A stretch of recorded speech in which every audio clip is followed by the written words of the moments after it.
wonderful crowd. Okay, so good evening everyone. Thank you so much for coming. So my name is Lucia. I'm one of the co-chairs for the Ontario Physical Literacy Summit. And we're very glad that everybody's here today. It's a wonderful presentation to come. And this is my wonderful colleague. Go ahead. I have the amazing privilege to be part of OPLS again this year. And I work with the amazing Lucia. My name is Sonia Macuso. I'm so excited about tonight. I have a secret obsession about basketball. I'm not gonna lie, I've always been a volleyball, but in the back of my mind, I always wish I was taller so that I could excel in basketball. So I'm really excited for the tonight. microphone that came here. Oh, okay. They can't Go hear ahead, you. go Okay. ahead. Yeah, we can't hear you on the video. Do you really want to hear me louder? Yes. Okay. You can take it off the stand if you want. No, it's okay. Us little people, we don't need to. Anyway, welcome tonight to this amazing event. As I was saying, I have the privilege and the honor to be part of OPLS again this year and to co-chair with the amazing Lucia. And I have a secret obsession with basketball. I've always wanted to be into basketball, but I'm just so short. I never had the confidence. So I'm really excited to hear what you guys have to say about tonight and to see tonight's game. So, anyway, Lucia, you want to pick it up for me? Absolutely. So for physical literacy, just a little bit of an explanation there. It goes beyond what's taught in the classroom, and that's why we're here today. So it stems from motivation and also physical competence to understand the essential movements that keep us engaged for active life. Therefore, we would like to do a little bit of a promo. Our Fall 2022 Summit is officially live. Our early bird tickets are on our website. So if you visit our website, www.ontariophysicalliteracysummit.org, you can get your tickets, and we wouldn't want to miss out. It's a fantastic, fantastic summit this year. And yes, so now, without further ado, we would love to welcome and present Theresa, Danielle, Mia, and Amy. For their presentation, they're going to be focusing on basketball and building good people through basketball. Wonderful. So thank you, ladies. All to you.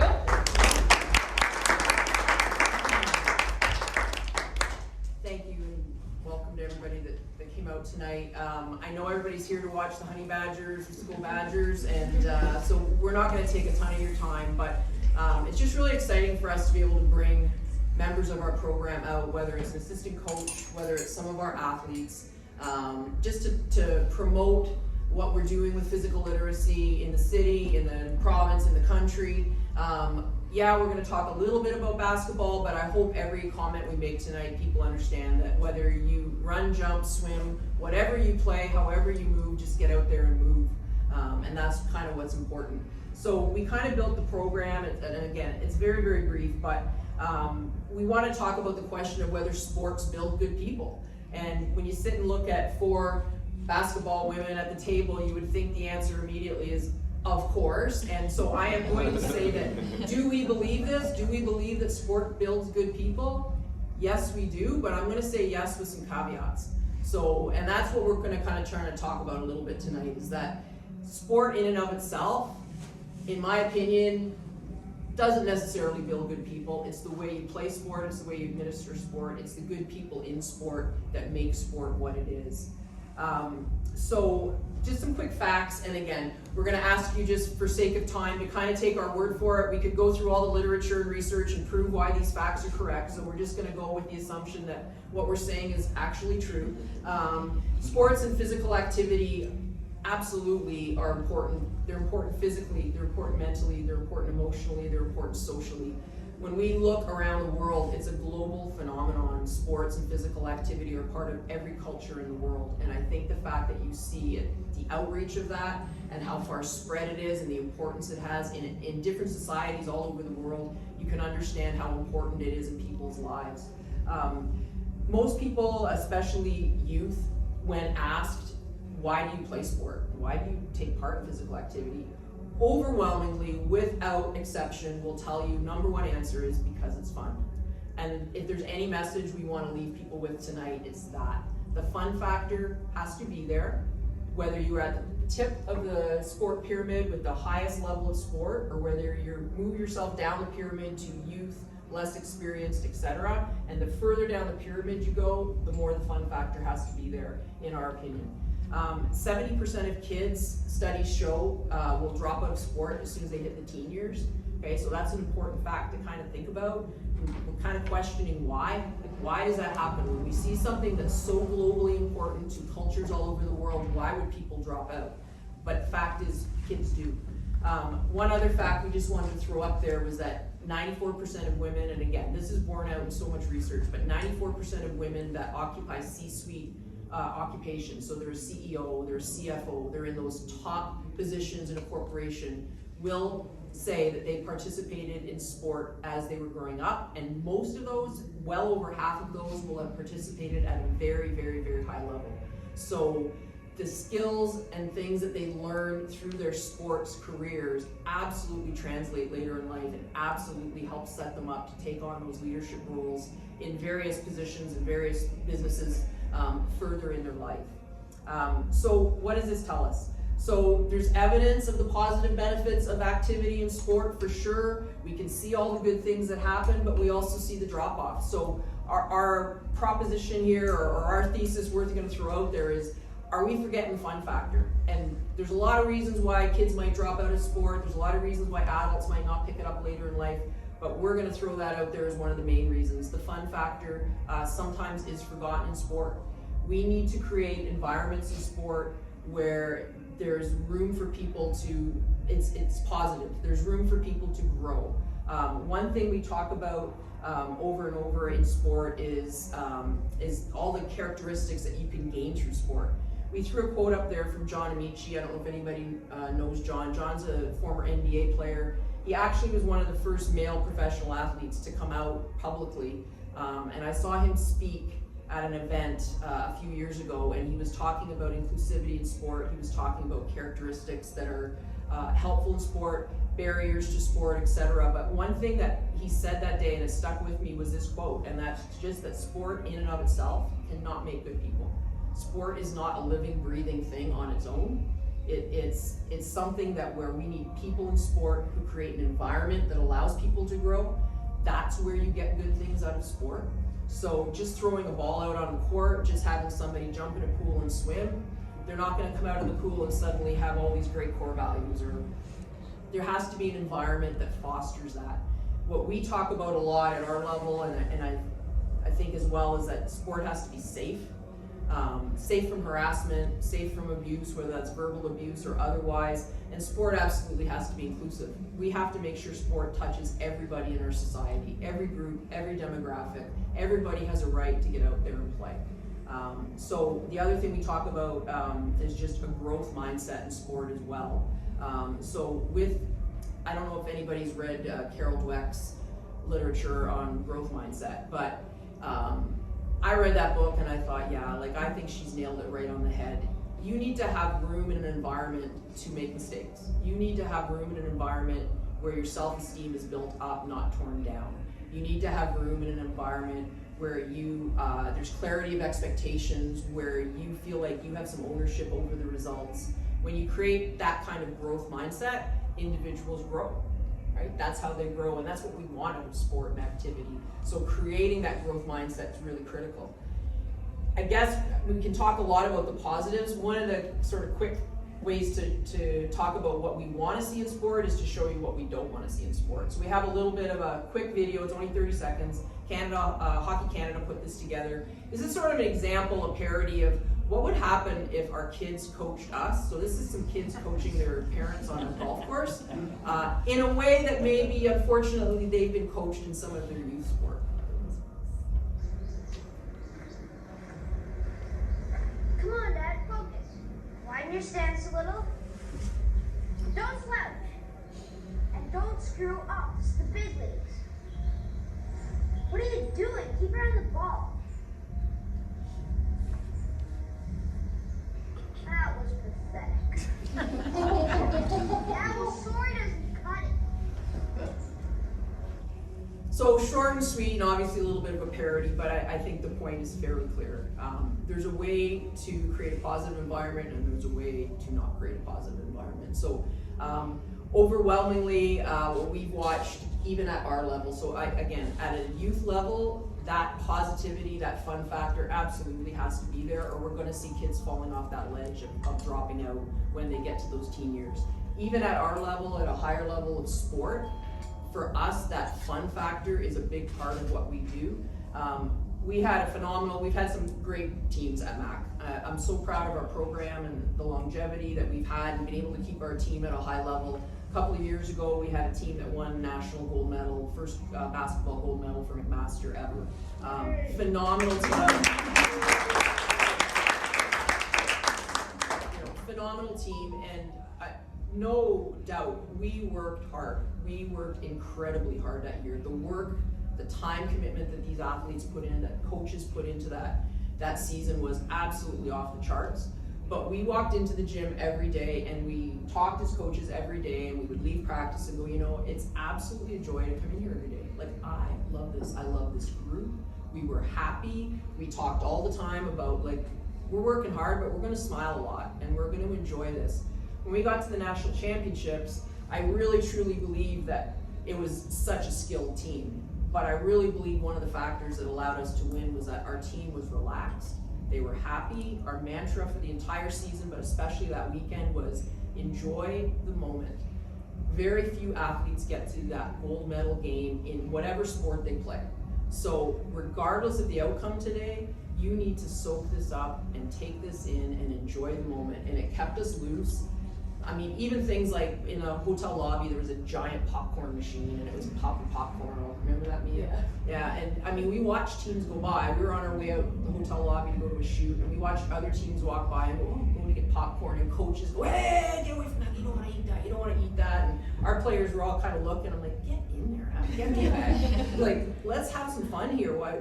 Don't eat 2 bags of popcorn before you have to practice, but let's have a little bit, you know? So we tried to keep it light, and I mean, so many memories from that championship, but I think the biggest fun moment for me was sitting before the game, and I had our assistant coaches on the bench, and our team was in the team room, and we looked over, and Laval, our opposition, was on the floor warming up, and we were kind of sitting there, and they weren't out of the team room yet, and Laval's warming up, and we looked, and they're not out of the team room yet, so I finally leaned over and went, where's our team? Like, what's happening? I don't know, so I thought, okay, I'm gonna go check. So I went out to the hallway, and one of the student managers stood there and went, Coach, I don't know if you want to go in there. And I could hear music from the team room, and I thought, well, I think I need to go in there because we're supposed to be out on the court right now. So I opened the door, and the world's biggest dance party was happening in our team room. It was a giant circle, all our athletes, our student therapists, our managers. Ari, one of our first year players at the time, was in the middle. I guess whoever went into the middle of the circle had to do their own individual dance. Is that how it worked? So, but I mean, the music was blaring. They were jumping around. It was the most blissful, joyful thing I've ever seen in my life. And they all kind of caught my eye as I left, and I just went, okay, you guys are good. And I walked back out, and the assistants went, is everything okay? And I'm like, we are so okay right now. We are awesome. And I mean, it was just, they came out, they warmed up, and through that entire game, if you ever watch the video, if you watch the game or you see video of the game, till the final buzzer, they smiled the whole game. They were so loose and just so enjoying the moment, and I do think that was a big factor in the victory. So all this to say that even at higher levels of sport, that fun factor absolutely has to be there. So do we believe sport builds good people? Absolutely. When it's conducted the right way, absolutely 100%. Don't take my word for it. I think one of the best ways to illustrate that point is to hear individual personal stories. So each person on the panel here is going to just share a little bit of a story with you as well. So it's my pleasure to introduce as our next speaker, Danielle Boiago. So Danielle played at MAC. I coached Danielle at MAC. She's now part of our coaching staff.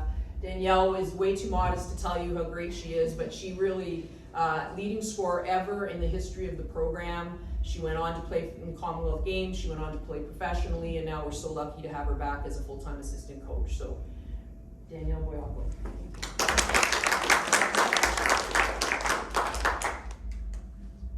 it time? Well, like Coach Burns, I still call her coach, even though she's my colleague now, my boss actually. Like she mentioned, I played at MAC for 5 years, and I didn't want to leave. I left for a year and I came back, and that's because of the home environment. And when I was thinking about the story that I wanted to tell, that's the word that came to me, was home. And when we talk about building good people and building good people through sport, we can only do that when there's an environment to do that. So as you're a teacher too, as teachers we know we can teach kids skills and we can teach them, you know, multiplication tables and things like that, but if we don't give them the opportunity to apply those skills and practice those skills, they're never going to be able to do it on a test or in the grocery store later in life. And it's the same thing in sport. So we have to provide our athletes with an environment that they feel safe and they feel confident to make mistakes, but also that they can be their most authentic self. So that feeling of home was created by Coach 30 years ago when she got the job at MAC, and it's been 30 years of women in our women's basketball program at MAC who continue to come back home every year. We have alumni events every single year where we make connections, our current players make connections with those alumni, and the things that they say when they come back are the stories, the fun memories, the road trips, and all of those things. And I think it's very important for our current athletes to see that, but also us as coaches to know like we're doing a good job, not because we're winning championships, but because people want to come back after they've left. And the biggest, I guess, show takeaway of that was our national champion. That's that feeling that allowed me to become the best version of myself, to become the best person, because I was in a comfortable environment, but also an environment that challenged me and pushed me to be the best person that I could be. So when Coach talks about does sport build good people, I think she mentioned it, but good people in sport build good people. So let's continue to do that for everyone in this room. And I have the great pleasure of introducing, so we have two of our athletes here, so Spadafora and Amy Stinson.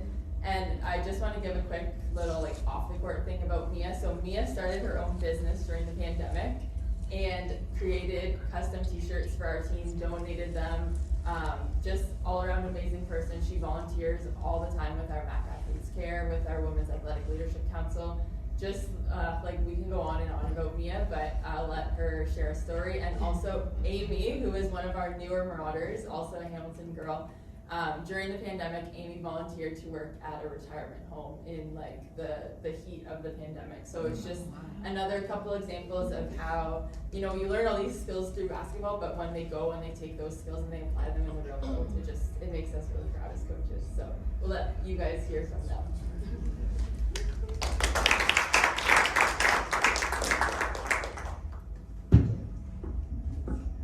Thanks, Danny. I think that was the first time you said nice things about me. I'm joking. But I really do relate to a lot as what Coach and Coach Danielle have been saying. As a Hamilton born and raised, when I was like sorting out what university I was going to go to, I kept saying, I'm not going to McMaster, I'm getting out of here, I need to find who I am, I can't be here. Lucky enough, my sister chose McMaster, and I saw how much she grew as a person in her 5 years at McMaster. I saw her connection to coaches and to people in the community, and when I had the opportunity and it came knocking on my door, I'm like, I can't turn this down. As much as I'm being stubborn and I'm telling myself, get out of here, do your own thing, I was so drawn to the community and the people surrounding me. So that in itself is an example of good people in sport and how they flourish and how they pass that on to other people. But one thing I really want to touch on is how sport creates good people that can now build on outside of sport. So I unfortunately kind of waited a little too long at my time at MAC to kind of reach out and branch out and get involved in the community. But fortunately, I think the pandemic did really help open my eyes. Like there was a lot going on that's outside of sport, and when sport gets taken away from you, your identity, there's a big identity crisis. I had a big identity crisis, I won't lie. I'm like, who am I without basketball? Because you go your whole life with, you push for this one goal, you get to where you need to be, and you're not prepared yet to let it go. And it was kind of bittersweet to go through that during the pandemic, but I personally think it was the best thing that could have happened to me. So when it was taken away from me, I said to myself, like, what do I need to do to become me and to feel like I'm me again? So Danny touched on it, I did create my own business. I never wanted to do that. I had my teammates up my back saying, you have to do this, come on, do this. So that's another thing that we're very fortunate and lucky at MAC, is that your teammates are not only teammates, they're your best friends and your biggest supporters, along with your coaches. So that's one thing that I can't say enough. Like when we talk about our national championship team and we talk about the stages from we left that team to now who are we as a team without those big players, we have always been best friends, and that's a connection that I will have for the rest of my life, and I'm so fortunate to have. But like I was touching on before, and I always bounce back and forth as I speak, is I kind of recognize that like there's way more to me than basketball, and that's why I decided I need to put myself out there and start getting involved in the school and the community. And because of basketball and the connections I've made during basketball, I was able to do that. And now I'm able to kind of take what I've learned and through the good people I've been surrounded by my whole life, fortunately, to pass that on to the people through MAC Athletes Care, through Women Athletic Leadership Committee, through coaching. So that's one thing that I've noticed and I've kind of been involved in a bit more heavily this year is my coaching. I never realized how impactful it can be, not only to the kids, but to me. It's one of those things where it's a bit selfish to say I know, but I think to myself, wow, like I now get to share the things that people share to me with others. And I'm hoping that if I do this early enough now at kids at a young age, they'll be able to understand earlier what they need to do and how they need to get to where they want to be. So I guess, yeah, that's just my personal story. It wasn't much about basketball, but I've learned a lot this year that your life isn't basketball. But that's a piece of you that can help you get to where you need to go and grow and flourish and encourage other people and bring the community together. So I had to switch my mindset a lot. Basketball is not my entire life. Basketball is a big piece of me that helps me get to places I need to go, build connections, network, do the things I need to do that go way beyond sport. And that's what we have at MAC, and I'm very fortunate. So I definitely agree, like the good people are the ones surrounding you, and so sport can definitely bring that out of you. And I'm just so honored, and it's a privilege to be a part of MAC, to be here speaking to all of you today. It's not very often you get to share your story, so I'm glad that I can, even if it's a little piece of it. But yeah, I think that's the biggest thing I've learned. So I will pass it off to Amy.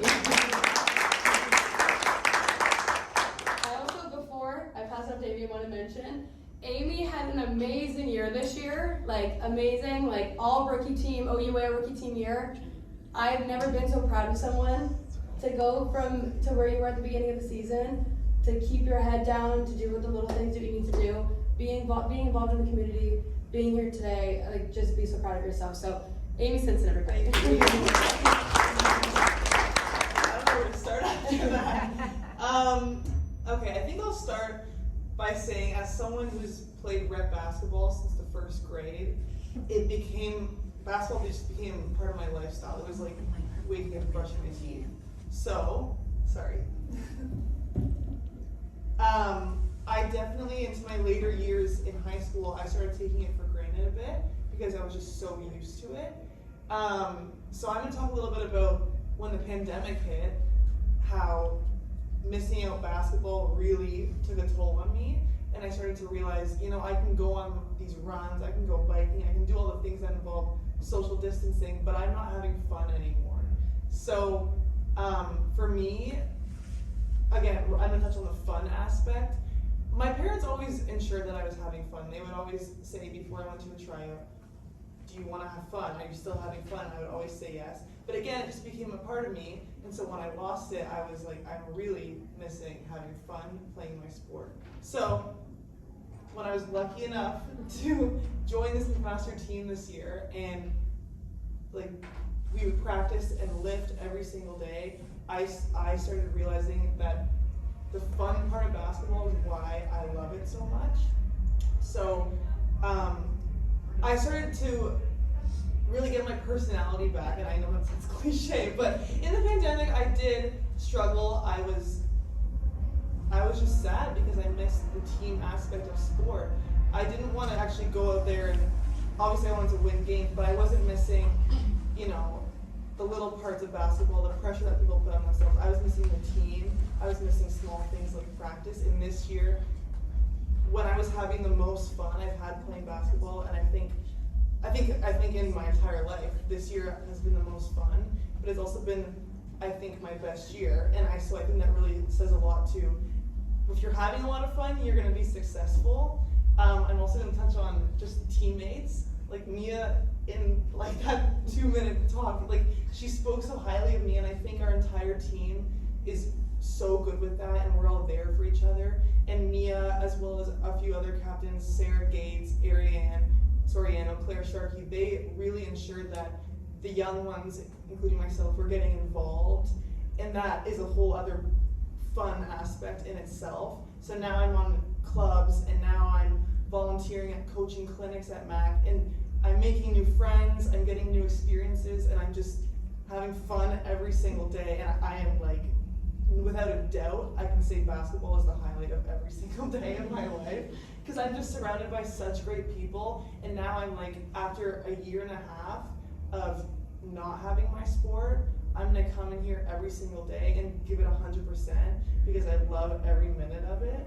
And I've grown not only as a basketball player in the past 8 months, but as a person, I think myself and my other second-year teammates who are also my housemates, we have all just grown incredibly as players and people, and I cannot be more excited for the next few years because it's really exciting.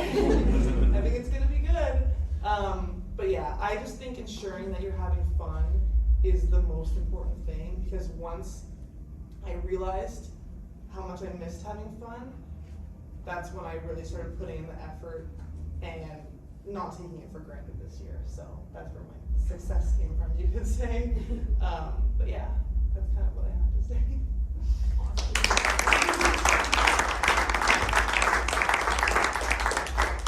So, yeah, to answer the question, do we believe sport builds good people? Absolutely we do, but we need good people, but creating that environment for others to follow along and learn all those good things.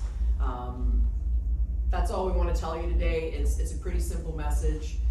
It's important to get out there and move. It's important to get out there and play. It's important to get out there and compete. It doesn't matter what the sport is or what the activity is. Whatever makes you happy and brings that joy is what you should be doing. So I encourage everybody to get out, keep moving, and don't forget to bring the fun factor when you're out there. We want to thank Helen. We want to thank Sport Hamilton for having us and the Honey Badgers today, and everybody just for listening for a few minutes and letting us ramble on about the things we love. So thanks.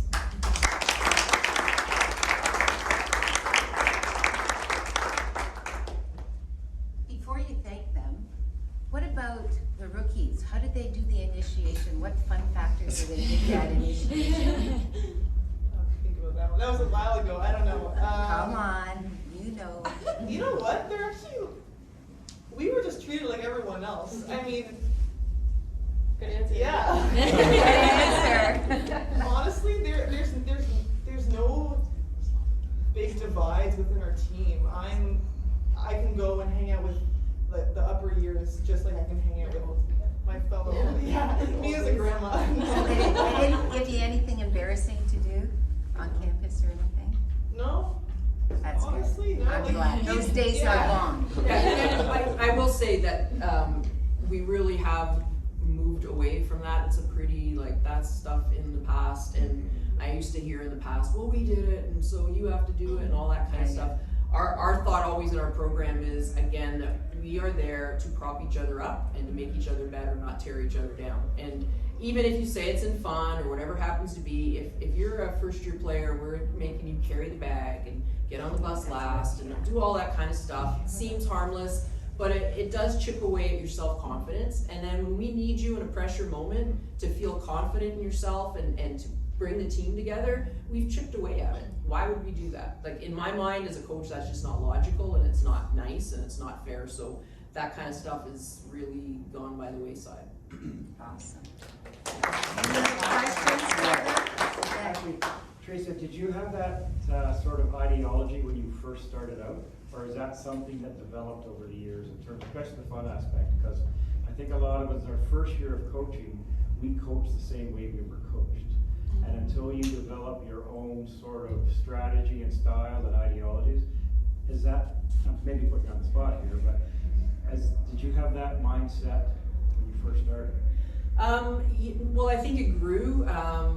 The competitive part of my mindset absolutely came from my coach at U of T, Michelle Boulanger, who's a legend, just going into the Canadian Basketball Hall of Fame this coming year. But yeah, as you gain perspective with maturity and experience, you start to understand where sport fits and you start to understand that there's going to be highs and lows. And if you fight the lows all the time and you lose your mind over every low, you're not gonna last long in sport. You kind of gotta ride the waves a little bit and smooth out the highs and lows a little bit along the way. And then I think as well with maturity, being a parent myself, you know, I wouldn't want somebody to coach my kids the way I've watched some kids get coached. I would like to think that every child and every kid is treated with respect and given an opportunity to grow. So that kind of, again, old style, screaming, yelling, getting so upset over every little thing that happens, it starts to just become not logical anymore. It doesn't make sense to me anymore. And again, I think when you start to focus on the good stuff that's happening and just realizing that your athletes are gonna make mistakes. Like, our best shooters miss half their shots. Like, our best shooters shoot 50%, and so they're missing half their shots. But they're great. Like, they're great. And so when you flip your perspective and you look at it that way, then you start to understand. You don't have to scream and yell, and you don't have to lose your mind. Be honest, be authentic, ask them what their goals are, tell them what your goals are, be clear about your goals. When we talked about that growth mindset with Carol Dweck, one of the main points she has is make sure there are clear expectations and clear outcomes and clear accountabilities. When everybody's clear, a lot of that crazy getting upset stuff kind of goes to the wayside because everybody's good. Everybody knows what's gonna happen or what should happen, and we're all gonna try to get on the same bus and go in the same direction. And so I definitely think, for me, I definitely grew into that as I matured and as I gained experience along the way. So this is more of an observation, but so what you're saying and what I've heard is you were the original Ted Lasso. Maybe, I don't know, Ted Lasso. Maybe. Awesome, very good. Any other comments, So questions? Theresa, how do we start with those grassroots level coaches? Like, should there be opportunities for taking courses? You know, how do you get that parent who wants to do good but just doesn't have those skills in them, and all they do is yell and scream? Yeah, well, I mean, we can't change the whole sport world, but our little piece of it, I try to pump these guys out in the community, and they know that. It's like, you're gonna get out there and you're gonna do stuff, and I want you to get out there and coach, and we need to have more, I personally think we need more women coaching girls. That's my belief. I think they need to see those role models. I think they need to say, hey, I could do that one day too. So again, it's the good people bringing along good people. I think for parents, there's a lot of resources out there. You know, if you're in a town like Hamilton, you've got university coaches, college coaches, you've got coaches here that would be more than happy to help you come out and assist or sit down and just have lunch and talk about coaching. What are your ideas? What are our ideas, etc. But I really do believe at the grassroots level, we need to push the 1950s coaching models aside once and for all, and let's get into 2022 and create this kind of growth mindset, positive coaching. Question, so these all sound like amazing high five principles, really. Do you, like, I know that McMaster also offers a lot of camps over the summertime. Do you kind of have like some of your players kind of like dabble into the camps to spread the message and what have you, like community involvement with that as well? Oh yeah. Yeah, a lot. I mean, awesome. And not just our team, like our varsity athletes in general work at, whether it's our specific sport, volleyball camp, basketball camp, swim camp, yes. But they also work in our sport fitness camps and our mini U's and all our other camps. So yeah, our varsity athletes are honestly our best resource and our best and our brightest. So the more that we can get them out there in front of people, the better for everybody. That's where you get that parent connection. That's fabulous. For sure. That's awesome. Okay, we got 5 minutes to tip off. Oh, I got a question. Okay, Simon, Lucia, you're up. Yeah, so first I want to say, like, congratulations on winning a national. Thank you. Yeah, I'm an athlete myself, so like I know how hard it is. I was gonna ask, like, when you're making like such a deep run like that, and like I know game to game, like there's a lot of pressure and like a lot, like, how do you still make those practices fun? Yeah, well, honestly, we try to do the work along the way, and prepping for that gold medal game starts like the year before, and knowing everything you're gonna need, every tool you're gonna need in your tool belt on that day of gold medal, you have to get ready along the way. Yeah. So once you get to that championship, we felt as coaches, and I think our players felt, and we felt as a group, that we were prepared. There was nothing you could throw whatever you wanted to throw at us, we would know how to handle